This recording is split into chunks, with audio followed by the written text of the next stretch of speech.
This is humanity's most insane experiment. Scientists thought they'd broken the light barrier. The detectors showed neutrinos, tiny ghost-like particles, moving faster than light. For a brief moment, the entire physics community was ready to rewrite every textbook. Then they found the problem. A fiber optic cable was loose. The neutrinos never beat light speed. It was a false alarm. But here's what keeps me up at night. Why does the universe let us build nuclear bombs, recreate Big Bang conditions in a lab, but draw a hard line at one specific speed? And if you actually did go faster than light, would time flow backward? Could you literally go back and shake hands with Qin Shi Huang? The more you think about this, the weirder it gets. Trust me, it's way worse than you imagine. The universe is shockingly permissive. You can ignite stellar-level energy. You can smash particles together at temperatures hotter than the sun's core. You can create miniature Big Bangs in a lab. The universe doesn't seem to care how much power you wield, except when it comes to speed. You can build the most powerful engine, the most advanced spacecraft, the most terrifying energy source imaginable. But the instant you try to exceed one specific number, 299,792,458 meters per second, the universe slams the door in your face. This isn't an engineering challenge. It's not a fuel problem. Physical law itself stops you cold. So the real question is, what gives the universe the right to forbid faster-than-light travel? Today we're going deep on this.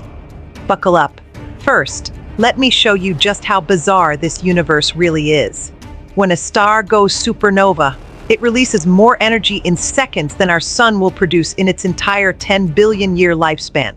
A supermassive black hole's gravity tears space itself apart, crushing anything nearby into individual atoms. The universe allows that. Humans have mastered nuclear fusion, creating reactions several times hotter than the sun's core. In particle colliders, we recreate conditions from microseconds after the Big Bang. The universe permits all of it.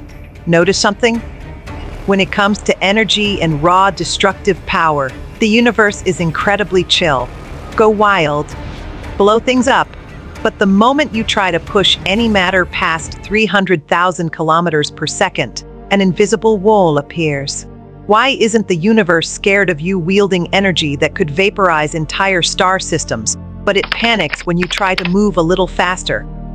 What nerve does speed touch? If we want to understand what happens when you exceed light speed, we need to crack this mystery first. Let's start by fixing a misconception almost everyone has. When you hear light speed, you probably think of sunlight traveling to Earth, right? Wrong. Light speed has almost nothing to do with light. Light just happens to move at that speed.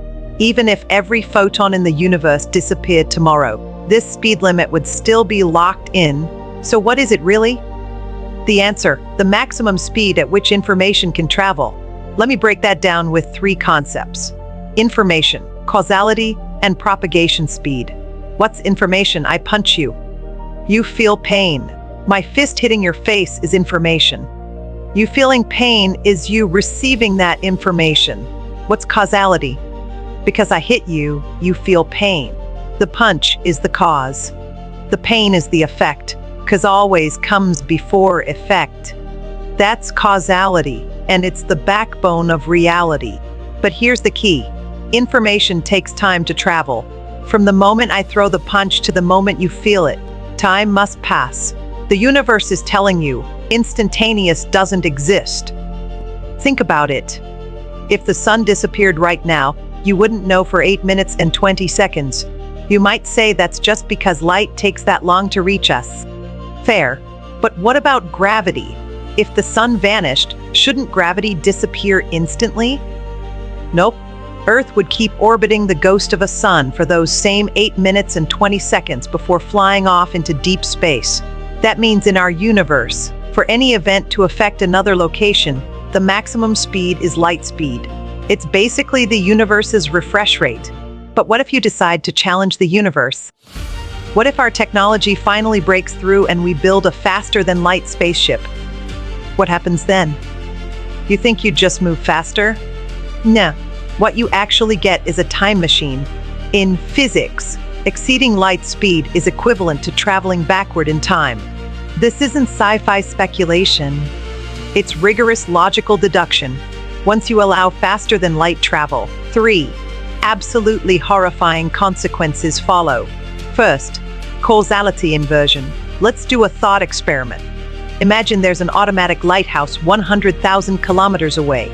You have a device that sends signals at twice the speed of light. You press the button. In our everyday understanding, pressing the button is the cause. The signal travels 100,000 kilometers. The lighthouse receives it and turns on. That's the effect. Simple. But if the signal truly exceeds light speed, faster than information itself, from another observer's perspective, things get deeply weird. The distant lighthouse suddenly turns on. Then, a split second later, your hand presses the button. The effect happened before the cause. If you think this is just an optical illusion, you're wrong. In relativity, this isn't just how it looks. This is what actually happens. The future influenced the past. That brings us to the second consequence: temporal paradoxes. If you can travel faster than light, if information can reach the past, imagine you have a faster than light phone. You call yourself 1 hour ago. The message says, "Don't send this message or the phone will explode." Your past self gets the call. Terrified, you don't make the call. But wait.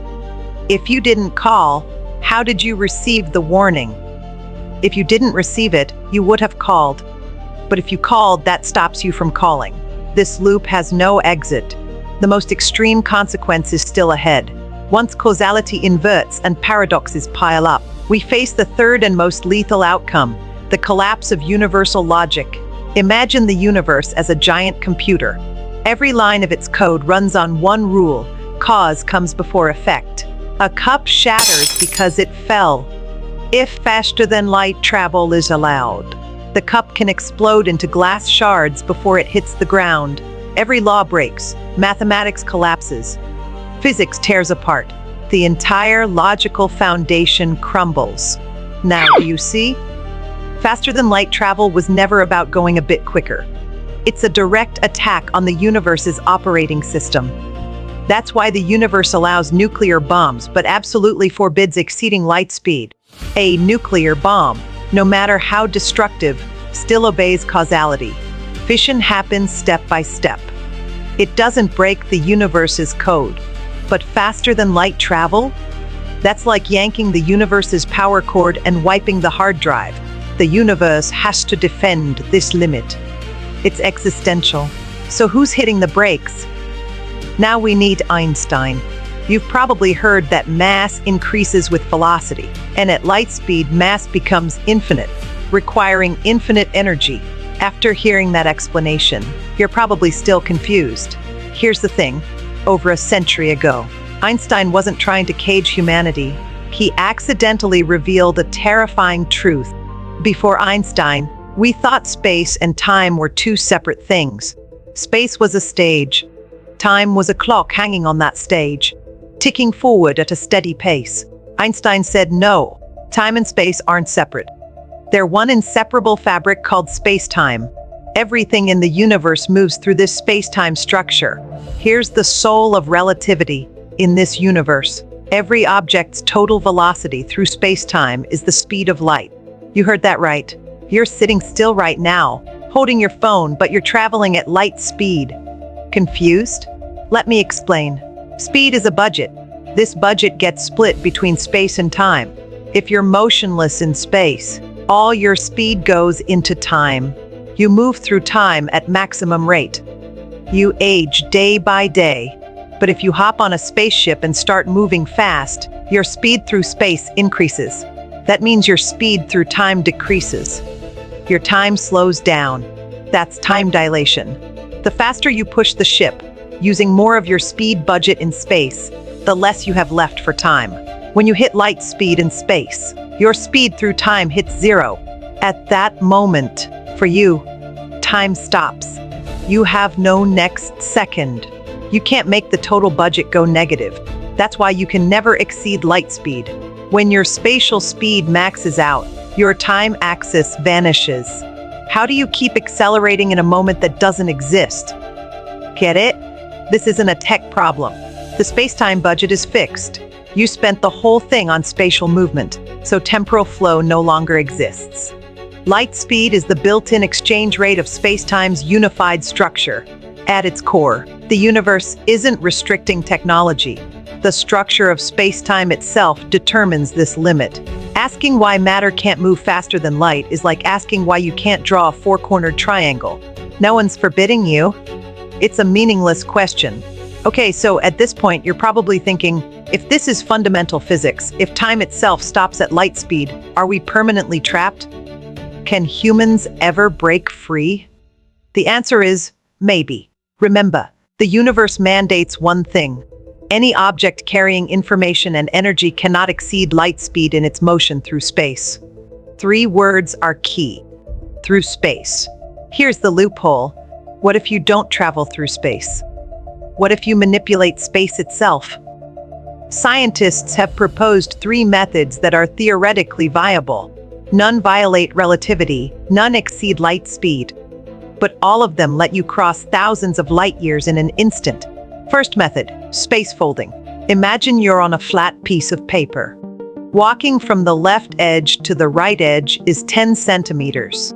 Your max speed is 1 centimeter per second, so it takes at least 10 seconds. That's the rule. You can't break it. But what if you fold the paper in half? The left and right edges touch. You take 1 step and you're there. Did you speed? No. You just shortened the path. Second method, wormholes. In cosmology, these are called Einstein-Rosen bridges. Massive objects warp space-time so severely, they punch a tunnel connecting 2 distant points in the universe. You walk into the wormhole and pop out on the other side of the galaxy. Did you speed? Nope. You just took a shortcut. The third method is currently the most actively researched, the warp drive. In sci-fi movies, ships jump to warp speed. In real physics, it's called the Alcubierre drive. It doesn't accelerate the ship. It accelerates the space around the ship. The spaceship becomes like a surfer. The surfboard has no engine. The wave carries it forward. The warp drive uses an extremely complex energy field to compress space in front of the ship and stretch space behind it, creating a wave in space-time. The ship sits motionless inside this bubble while space itself carries the ship forward. The universe says objects can't exceed light speed. But the universe never said space itself can't exceed light speed. In fact, during the inflationary period right after the Big Bang, space expanded way faster than light.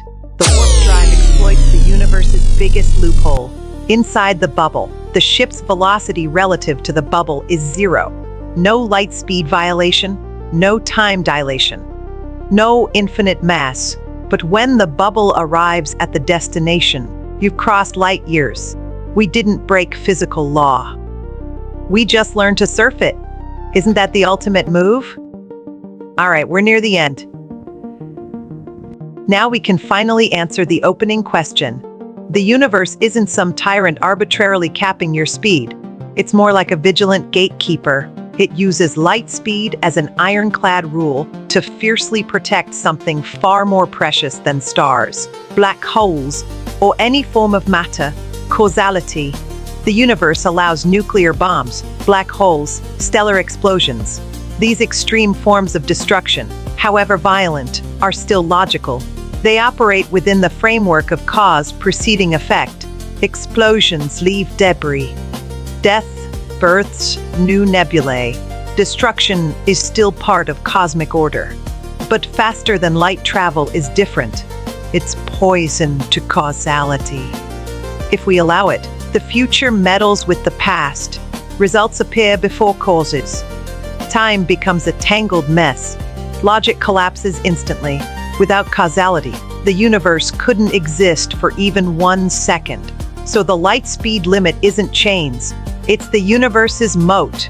This seemingly cold number is actually the universe telling us, no matter how much energy you wield, no matter how many planets you can destroy, as long as you live here, you follow my logic. Some things require patience. Some distances demand respect. That's the ruthlessness of physics, but it's also the universe's deepest form of care. If humanity ever builds a warp ship and stands at the edge of space-time itself, when we look back at Earth, we might actually feel grateful for this light speed limit. Because of it, we have an unchangeable past and a future full of possibilities. Subscribe if this broke your brain.